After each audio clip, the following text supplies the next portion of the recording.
Diyos magpakailanman. Amen? Sa presensya po ng Panginoon, may panibagong lakas at panibagong sigla na tanging siya lang po ang pinagmulan. Amen?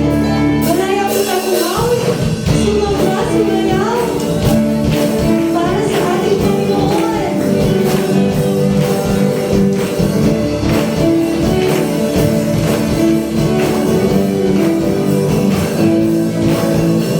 Ikaw ang karasan sa buwas ng bayan, o Diyos magpakailanman.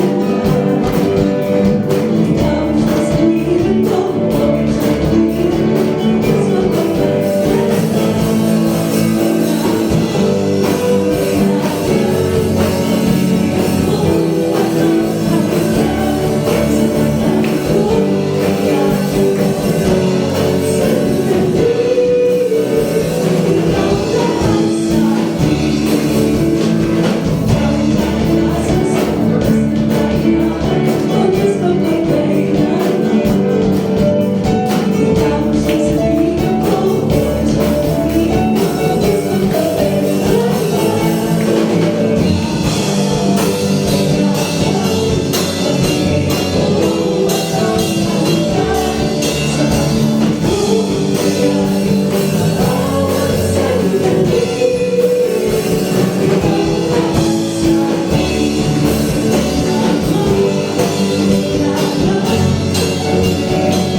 kami narito sa lugar na ito upang ikaw po ay papurihan. Pasalamatan sa iyong kabutihan sa aming mga buhay. Ikaw po ang siyang kumakaingat, nag-iingat, at nagpapala po sa amin. Tunay nga po kaming pinagpala, Panginoon. Salamat, O Diyos, sa pagkakataong ito na malaya ka po namin masamba sa lugar na ito. Malaya po namin na itataas ang aming kamay, na ipapadama sa iyo ang aming pag-ibig at pasasalamat. Come on, church. Ibuhos po natin ang ating pag-ibig sa ating Panginoon. Let us take this moment to express how grateful we are that we are here in this place, worshiping a living, faithful God. Salamat, Panginoon. Ito po ang ekspresyon ng aming pag-ibig sa iyo. Ang awitan ka, sambahin ka sa lugar na ito. Awitan ka,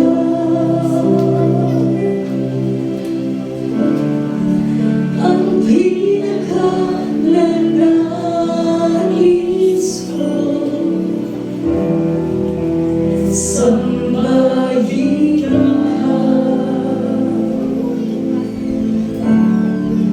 ay kaluguran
kita sa buhay ko'y walang iba.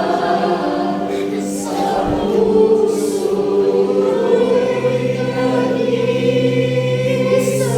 Aking Jesus, aking Jesus, maghari ka. Pinakamamahal kita, Panginoon. Malaya po nating gawin ang maraming pag-ibig ng Panginoon. Binubuhos ka po kayong presensya sa lugar na ito. Salamat, Diyos.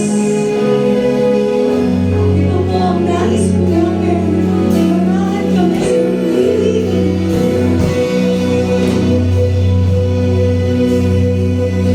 Ito ang nais ko, bigyan ang puso ko.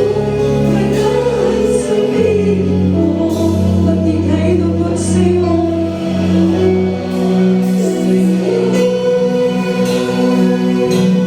Ito ang kailangan ko, inaasam ang puso ko. Ika'y mamasamahalin at sambahin, Panginoon. Ito ang nais ko, ito ang nais ko.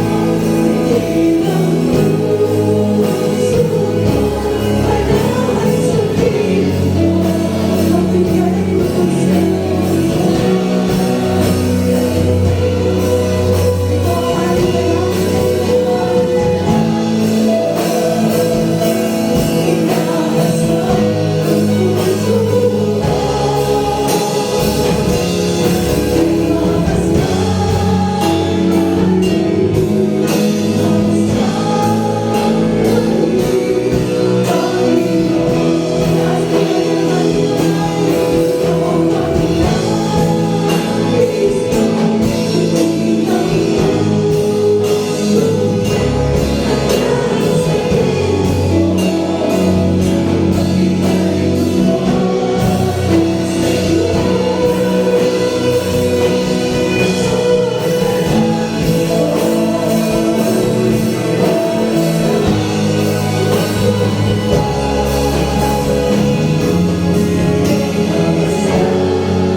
Nais ang Panginoon marinig ang ating mga tinig.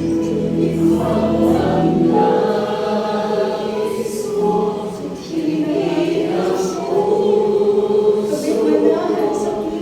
manahan sa piling mo, magbigay lubos sa'yo.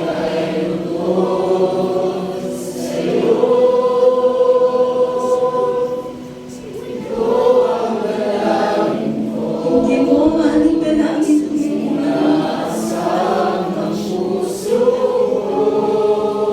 kay mamasdan, mahalin at sambahin, Panginoon. Sa huling tinig, ito ang aming nais mo, Jesus.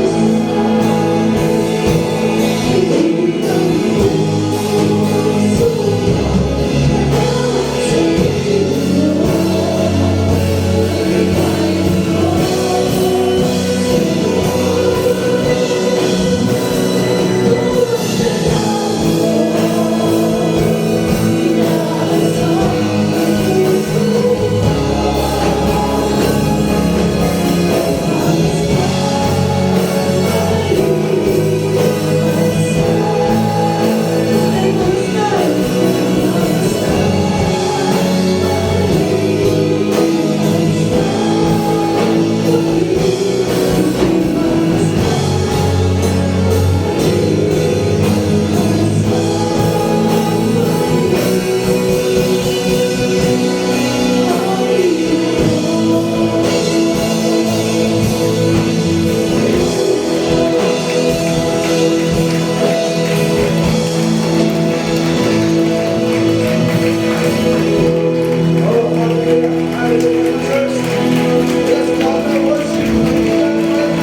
Thank you. Thank you, Jesus, and thank you, Holy Spirit, for moving upon this place. Salamat po, Panginoon, sapagkat apart from you, Lord, we can do nothing. And right now, we're here to praise, to worship you in spirit and in truth. Patuloy po namin, inyahan yung banal na Espiritu to equip us, to equip this place, Lord. Kaya Panginoon, pangunahan mo po, be a programmer of this place, at ikaw patuloy ang manguna sa amin. Kami po ito, Lord. We pray and we believe na meron kang gagawin sa bawat sa amin. Kaya marami pong salamat, Panginoon. Pinagkatiwala po namin ang gawain na ito. You covered us in every corner of this church through your blood of Jesus. Maraming pong salamat. Pinagkatiwala po namin ito sa pangalan ni Jesus. Amen. Amen. Sige po, magbalikan po tayo. Habang inaawit po natin, nagsabing ikaw, ako.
Diretso na tayo ha, kasi wala ng oras.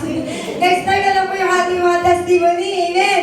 So ngayon po, ipakilala ko po yung ating special guest speaker. Sabi kasi ni Pastor, ipakilala ko daw po. Para sa akin siya yung pinakamaganda. Kasi po, asawa siya ng pastor. Palakpakan po natin. Alam niyo po, ito po yung tawag ko. Ano po ako, talaga hinangaan ko, lalo po pag mag-prayer. Pag mag-closing prayer, excited ako pag sinasabi ni Pastor Ricky, Sister Beck, mag-closing prayer. Sobra-sobra po akong na-bless. Sabi ko nga, sana darating ang panahon, maging tulad ako sa kanya. Ang galing po mag-pray anointed one. Sige po, palakpakan po natin ang buhay po ni Ate Emmanuel. Praise the Lord. Thank you, Sister Marley. Ikaw pa. Pero alam na lang mag-business, ha? Praise the Lord. Ako po ay excited na mag-share ng salita ng Diyos sa ating lahat ngayong hapon, ngayong gabi. Bagaman hindi po kami nakaka-attend ng Nights of Prayer ni Nigel, pero gabi-gabi naman po kami po ay nagpe-prayer altar at lagi namin kasama sa panalangin ng ating Nights of Prayer. Salamat sa Panginoon. Maikli lang po ito. At ito po ay katuroan na, 25 minutes po ako meron. Nawa, mabilis po ako talaga, in Jesus' name. Katuroan po na aming tinanggap mula doon sa Couples Camp last September 2. mula po sa buhay ni Pastor Stanley Flores. Praise the Lord! Ito po ay pinamagatan kong a commitment to God. No? Ito po ay galing kay Pastor Stanley. No? Commitment to God. Kanino po tayo nagko-commit dito? To God, sa ating Panginoon. Nung pong tayo ay, nung ang mga asawa nating lalaki ay nag-commit sa atin, at nag-commit din tayo sa kanila, di po ba hindi na tayo tumingin sa iba, no? Na sinabing committed na tayo sa kanila, aba talaga pong tayo naging matapat. Hanggang ngayon, tayo po ay matapat sa ating mga kabiyak. Amen? Ang pag-uusapan po natin ngayon ay commitment to God. Hindi lang sa tao tayo nagbibigay ng pangako. Ito po ay pangako sa Panginoon. Amen. Ang ating pong, ang sabi po ni Pastor Stanley, ang kanyang text po ay sa Jeremiah 32:40. Next slide po, 32:40 ng Jeremiah. Ayan, ang sabi po ng Jeremiah 32:40, and I will make an everlasting covenant with them. No po, ito po ay sinasabi ni Jeremiah sa mga Israelita. I will never stop doing good for them. I will put a desire in their hearts to worship me and they will never leave me. Ang binigyan po ng emphasis ni Pastor Stanley dyan yung I will never stop doing good for them. Ang Lord po ang nagsasalita. Sabi niya, hindi ko hihinto ang paggawa ng mabuti sa kanila. Ano po? Isipin natin yung kanila po doon, tayo po yun. Amen? Ang Diyos po ang nagsasalita. Hindi hihinto sa paggawa ng mabuti ang Panginoon sa mga taong nagbibigay ng totoong commitment sa Kanya.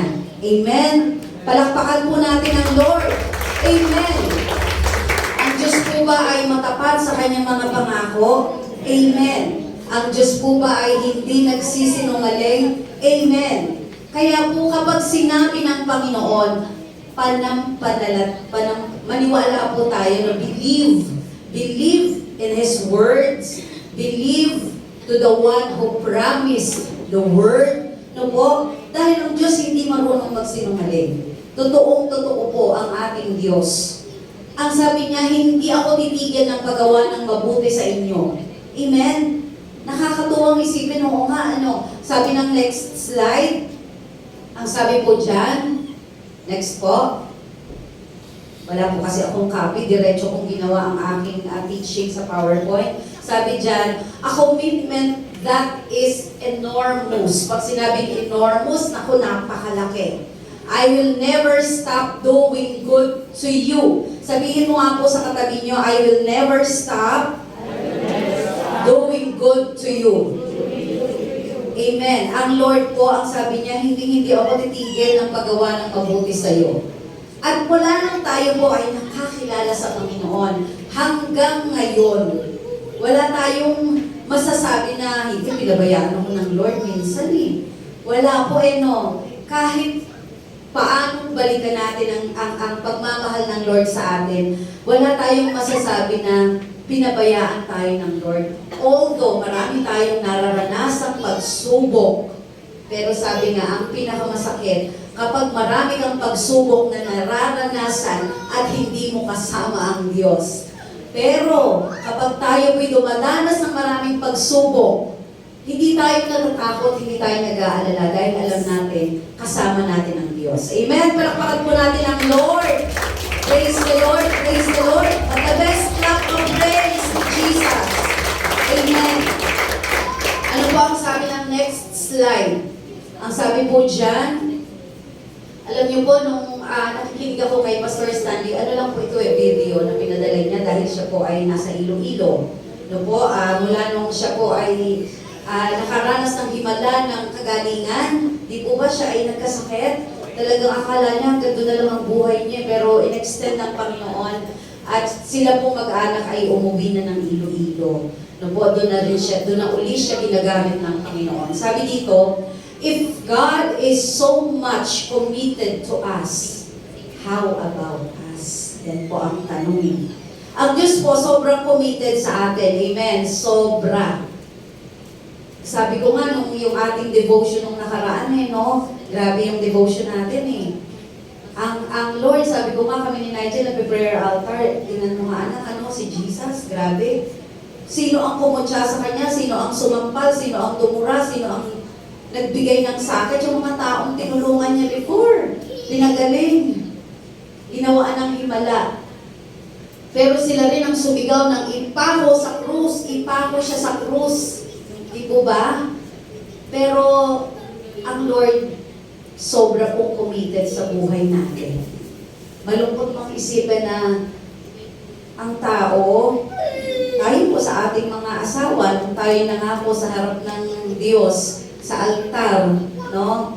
Sa hirap, sa ginhawa, ano pa, sa sakit. Nangako tayo sa ating mga asawa, di po ba?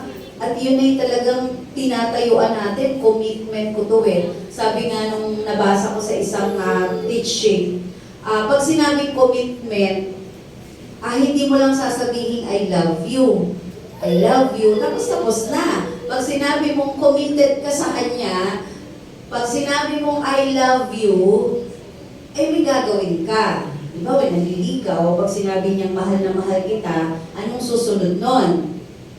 Mahal na mahal, gagawin ng lahat. Mahal na mahal Pagkatapos nun, dahil may commitment na kayo, di ba, yung iba nagbibigay na ng engagement ring. Nagpapatunay na ikaw at kayong dalawa ay committed na with each other. Di ba? Commitment. Yun po yung sinasabing commitment. Hindi mo lang sasabihin sa Lord na, Lord, I love you, pero hindi mo naman kayang magsakripisyo. Habang ang ina po, umaawi tayo, nagpupuri sa Panginoon, nag-flash ulit sa mind ko ang prayer meeting ng mga teachers. Naalala ko lang, ang prayer meeting po ng mga teachers ay every Wednesday din. From 1983 up to this time, hindi po yun humihinto. At hindi ko rin maaalala ako po ay uma-absent sa prayer meeting kapag wala namang valid reason.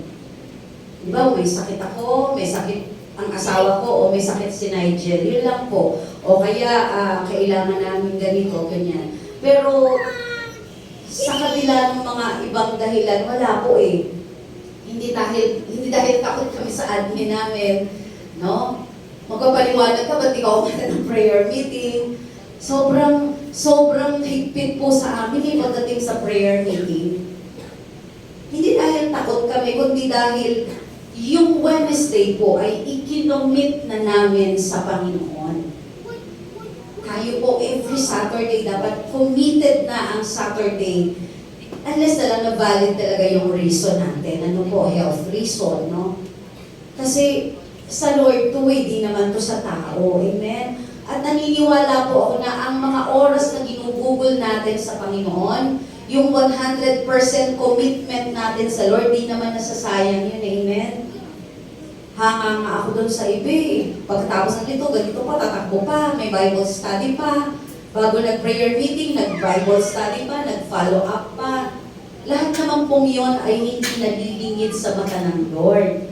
At yung commitment natin na yun sa Panginoon, dapat hanggang dumating ang Lord, di yun mawawala. Amen po. Bakit? Kasi mahal natin ang Panginoon. Sabihin mo nga po sa katabi mo, mahal mo ba ang Lord?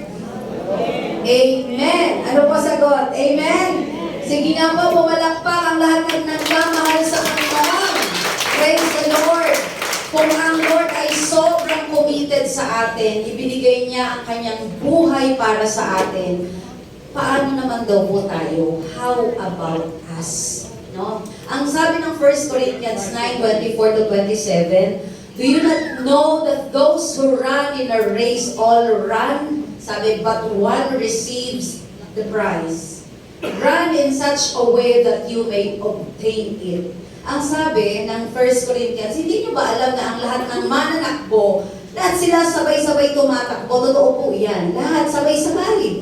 Kung may mga fun run nga, di ba, sabay-sabay. Alala ko, may fun run kami darating this coming October dahil kung ang church po ay 45th anniversary, ang school po natin ay 40th founding anniversary. So marami kaming activities na naka-line up. Sabi, lahat tumatakbo. Tayo po na mga Kristiyano ay inihalin tulad sa mananakbo. Lahat tayo tumatakbo sa takbuhin ng isang buhay Kristiyano. Pero ang sabi, but one receives the prize. Ang lahat ng runners tumatakbo sabay-sabay pero ilan lang ang makakakuha ng premyo? Isa. Pero lahat sila nagsisikap na manalo. Amen? Wala namang sumali sa takbuhan na ang kanya lang goal is makatakbo. Ano naman fun run kasi yun merong pupuntahan. No? Pero yung mga atleta, katulad nung nakaraang FIBA, no? Kami ni Naisa, daming komento, sabi ni Pastor, dami yung komento, dalawa kayo maglaro doon. Sabi ko, ba't ang teamwork nila? Ba't ginawa nila? Dami yung komento kayong dalawa maglaro. O nga naman, ang daming komento. Lahat po ay tumatakbo. Tayo, mga Kristiyano, ay inihalin tulad sa isang mananakbo. Ano yung prize na ating tinitingnan sa ating pagtakbo? Yun po yung makarating tayo sa finish line na tayo ay matagumpay. Amen? At naniniwala akong ang magtatagumpay lang sa bandang huli, yung talagang nagbigay ng 100% commitment sa Panginoon. Amen? Sabi, run in such a way that you may obtain it. Tumakbo ka na para bang talagang gustong-gusto mong makuha ang premyo. No po? Di ba ako kahit simpleng laro lang po sa mga teachers day, ganyan-ganyan, talagang nakikipagbulong ako, manalo lang. Ang panalo lang naman, isang candy, isang ganito, no? Yung tanggalan ng mga sila, kahit taganda mo, laglag ka. Bakit? Gusto mo manalo, hindi ka naman sumali doon, parang sumali ka lang. Parang walang manlalarong sumali lang para makasali. Parang kahit na ang premyo isang lollipop, nakikipagbuno ka, manalo ka lang, di po ba? How much more kung tayo po ay ang tinitingnan natin yung ating blessed hope. Amen? Na pagdating ng araw, sasabihin sa akin ni Jesus, welcome, good and faithful servant. Diba? Nung nakaraan pong prayer altar, sabi ko, Nigel, tingnan mo, yung 10 foolish, hindi naman 10, 5 lang yung foolish virgins, diba? Sino lang ang nakasama ng lalaking ikakasal? Yung nakahanda. Yung 5 hindi nakahanda, di sila nakasama. So tayo pong mga mananakbo, dapat laging handa. Para laging handa, dapat yung commitment natin sa Panginoon, hindi po nababawasan. Amen? Laging alive na alive sa puso mo. Sabi nga ni Kuya Manolo kanina, Manolo, nakapikit po baka tinutulugan ako Yan, joke lang. Nakikinig daw siya. Yan, baka pag sinabi mo, pumalakpak, matutulog. Biglang pumalakpak si Kuya Manolo. Wag na lang.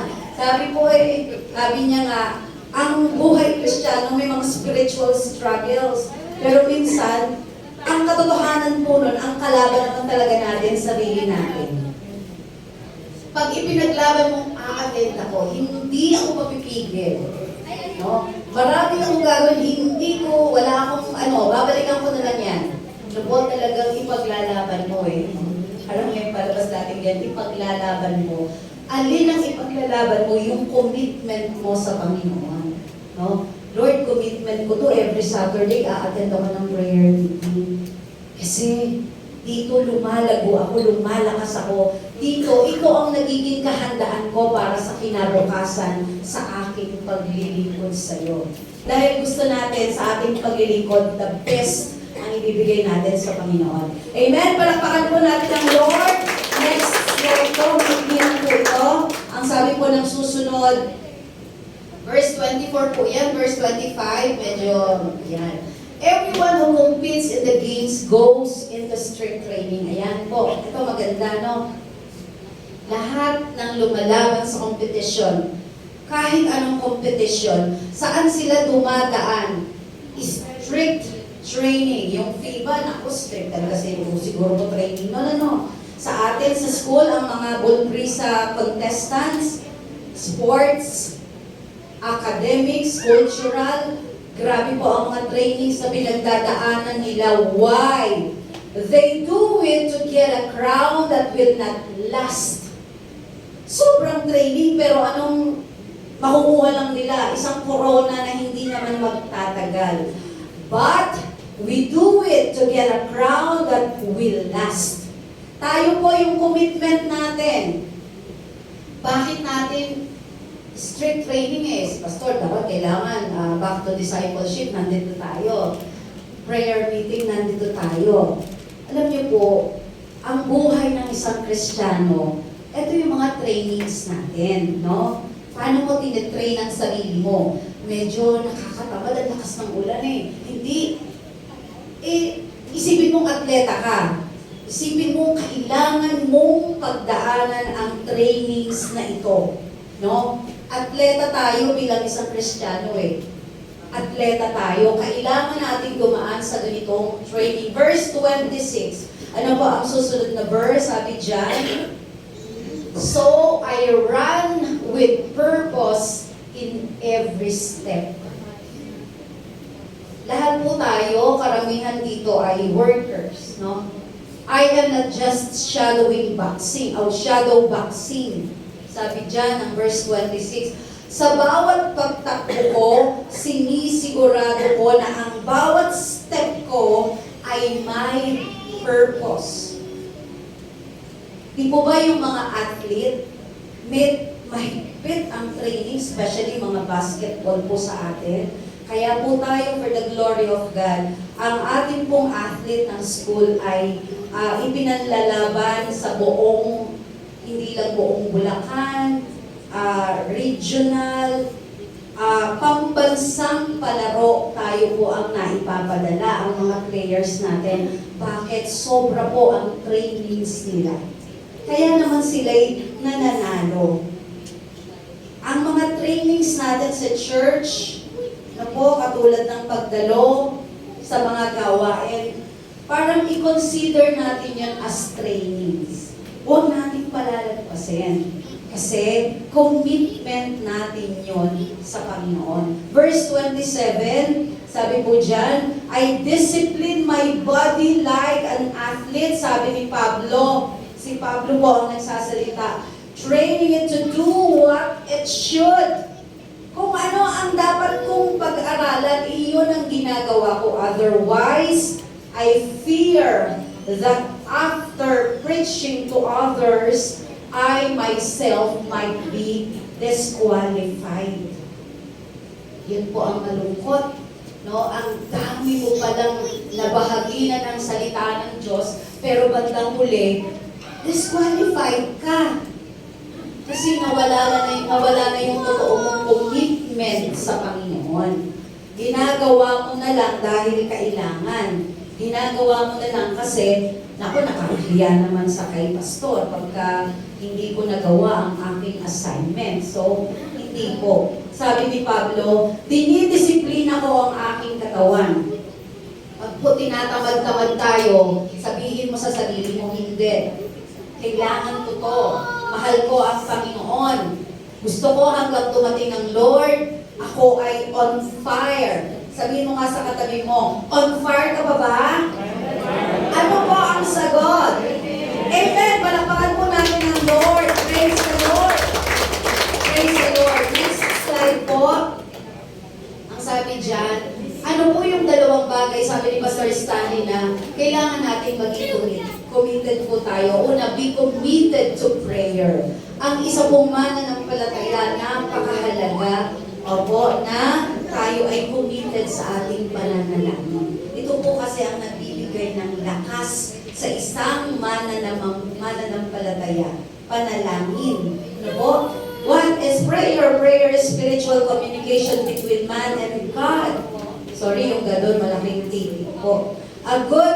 A two-way relationship in which man should not only talk to God, but also listen to Him. So, ang pananalangin ay two-way communication Magsasalita ka at makikinig ka. Ano po? Pag tayo nananalangin, hindi lang tayo salita ng salita. Pero tayong tayo na, Lord, sige po, nakikinig ako. Nakikinig po ako, Panginoon. Prayer to God is like a child's conversation with his father. Ang pananalangin parang bata na nakikipag-usap lang sa ama. No? Sinasabi kung ano ang gusto nito. Pag ang bata nakikipag-usap sa tatay, sa nanay, very open, very natural, walang inililihim. No? Si Nigel po, tuwing matutulog kami, sasabihin niya, ganito kami, alam mo ba, mami, minsan, natutulog na ako, anak, matulog na tayo, ang dami niyang kinukwento. Ano po? Minsan, dumating na si pastor, hindi pa kami tulog. Anak, nandiyan na si daddy, anong petsa na hindi pa tayo natutulog, ang dami niya. Pero minsan inisip ko, sige na nga, makikinig ako kasi dadating ang time, baka hindi na siya ganyan makukwento pag binata na talaga siya. Ngayon, binatilo pa lang Ano po, kaya kahit na antok, sige lang. Bakit? Mahal ko po siya. Kapag tayo po mahal natin ang Lord, maglalaan po tayo ng oras sa pananalangin. Amen po. Palapakan po natin ang Lord. Next slide po. So be committed to prayer. Why? Next slide. Sabi po dyan, God's promises to encourage us to pray. Para ma-encourage ka mag-pray, sabi ng Psalm 91:15, He shall call upon me, and I will answer him. I will be with him in trouble. I will deliver him and honor him. Kapag tayo nananalangin, sinasagot tayo ng Panginoon. Amen? Lahat ng trouble, hindi natin yan aalalahanin. At sabi ng Panginoon, and I will honor him. Matthew 7:7, ask, and it will be given to you. Humingi ka, at ito ibibigay sa iyo. Seek, and you will find. Knock, and the door will be open to you. Bakit kailangan manalangin ng isang mananampalataya? Pag po tayo nananalangin, we acknowledge the fact that we can't do anything without God. Amen? Kaya po hindi tayo lumalabas ng bahay na hindi tayo nananalangin ni Lord. Ngayon po ay panibagong araw. Una, nagpapasalamat tayo sa Lord. Pangalawa, nananalangin na tayo ay i-guide ng Lord sa araw na iyon. Pangatlo, Isaiah 65:24, and it shall come to pass that before they call, hindi pa tayo tumatawag, sabi ng Lord, I will answer, and while they are speaking, I will hear. Hindi pa po natin sinasabi, alam na ng Lord. Pwede ba yun, Sister Fe? Opo, kasi nasa puso natin, nasa isip natin, alam na, Panginoon. Hindi pa natin sinasabi. At sabi, hindi habang ikaw ay nagsasalita, nakikinig na ang Lord sa iyong mga panalangin. Amen? Through prayer, God works. Kailan kumikilos ang Panginoon? Kapag tayo po ay nananalangin. Kaya kailangan tayo po ay committed sa pananalangin. Amen?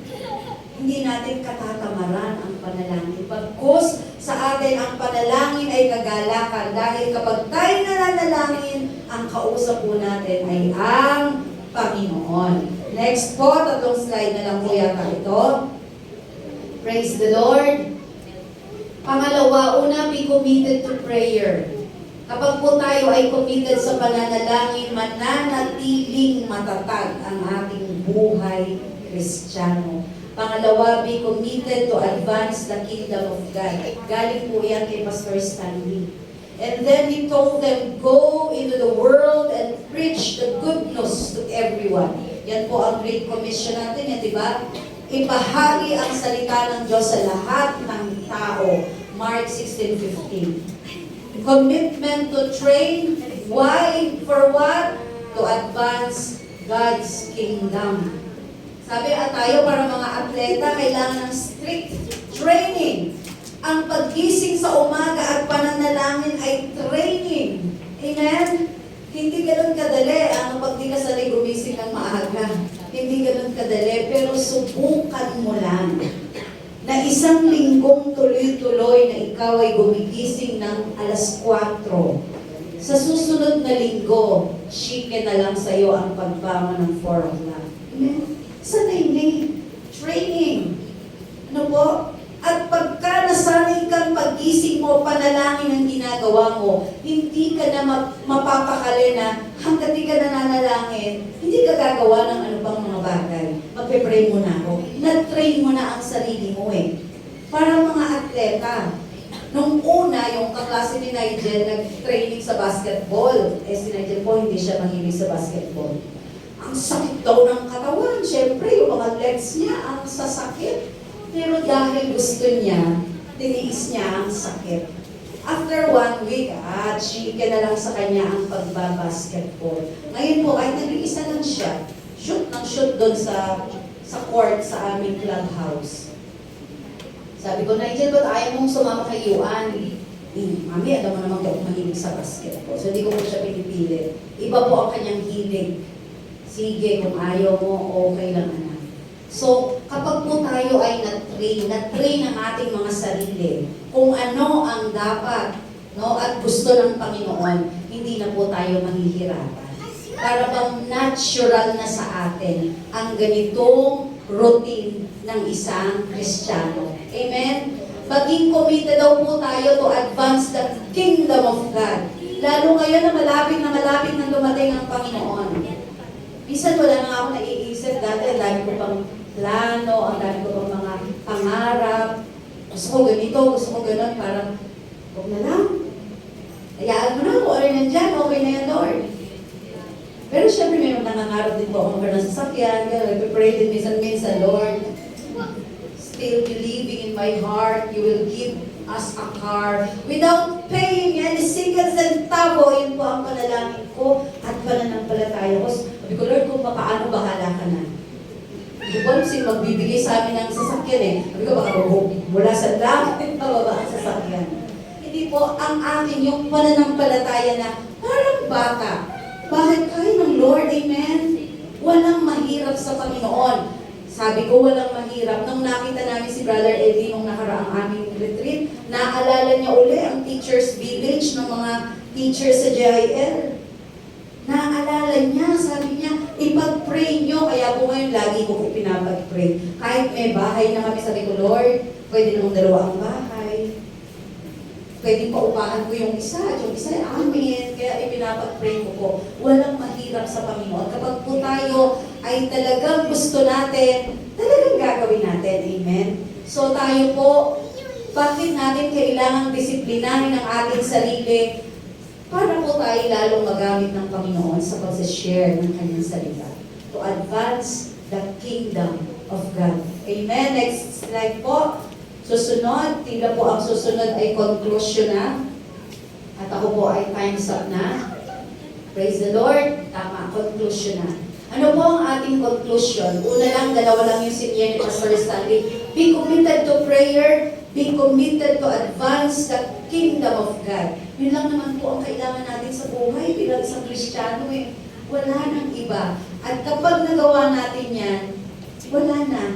Nasunod na natin ang nais ng Panginoon. Amen? Ang conclusion, let us discipline our body like an athlete, training it to do what it should. Disiplinahin po natin ang ating mga sarili, katulad ng isang atleta. Pangalawa, let us run in such a way that we may obtain it. Sa pagtakbo, talagang yung takbo mo, gusto mo, makuha mo yung premyo. Hindi takbo-takbo lang na makatakbo. Hindi, kaya tumatakbo ako, gusto ko makuha ko yung premyo. Pangatlo, let us run with purpose in every step. Anong purpose mo? Bakit ka nasa ministry na yan? Anong purpose mo? Bakit ka nag-back to discipleship training? Bakit ka nag-basic Bible seminar? What's your purpose? So let us run with purpose in every step. And last po, for us. Why? For us to be qualified in the prize the Lord has prepared for us. Amen? Sisikapin kung ako'y maging isang atletang well-trained. Dahil gusto ko, pagdating ng panahon, ako ay qualified sa premyo na inihanda ng Panginoon sa bawat isang naging committed sa pagmamahal sa Kanya. Amen? Palakpakan po natin ang Lord. Hallelujah! Praise the Lord. Tayo po ay manalangin bago po tayo dumako sa ating prayer items. Lord, marami pong salamat sa iyong paalaala sa amin tonight. Lord, that as a Christian, Panginoon, kami po ay parang mga atleta. Kami ay parang mga runners.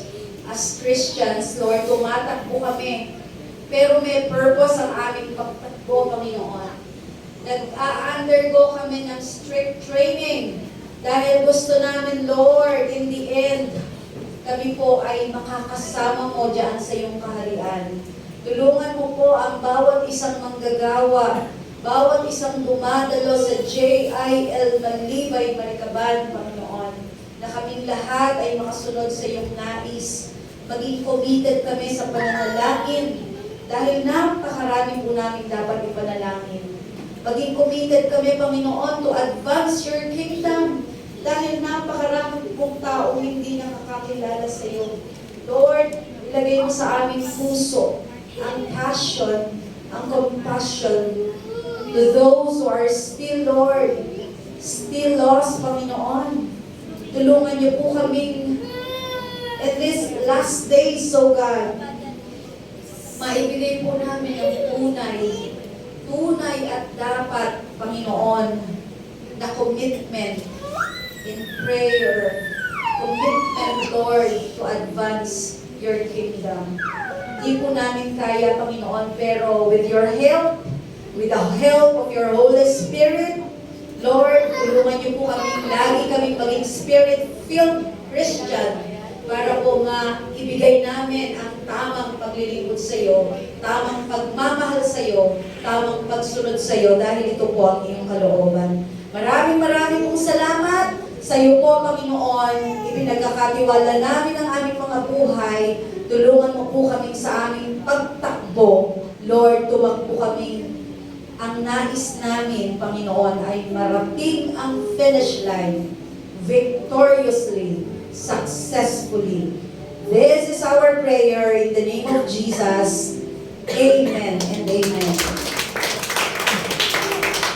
Praise God. Lumalakas na balakbak na ako sa Panginoon. Praise God. Praise God. Let's come to praise. Hallelujah. Amen. Napakaganda po ng narinig po natin. Ano yung number one? God wants us to be committed in prayer. Number two, God wants us to be committed in advancing God's kingdom. Pero bago yun, anong commitment ng Lord sa atin? God has committed to us. Sabi ng Panginoon, I will never stop doing good to you. Amen po ba? Remember God's promises. Ano yung mga promises kanina? Sabi ng Panginoon,